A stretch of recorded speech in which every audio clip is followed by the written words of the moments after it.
Matthieu 10, 11. Dans quelque ville que vous entriez, informez-vous s'il s'y trouve un homme digne de vous recevoir, et demeurez chez lui jusqu'à ce que vous partiez.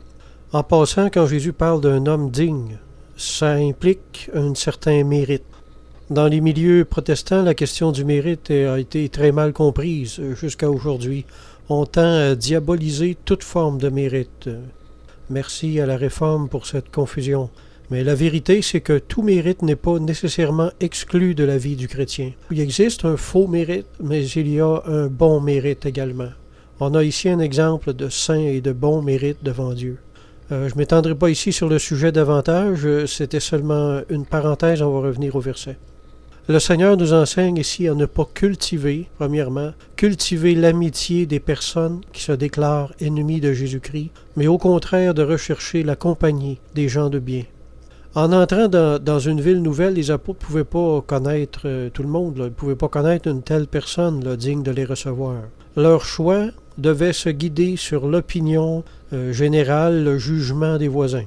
En agissant de cette façon-là, ils évitaient des persécutions inutiles. On ne va pas demeurer chez n'importe qui sans les connaître.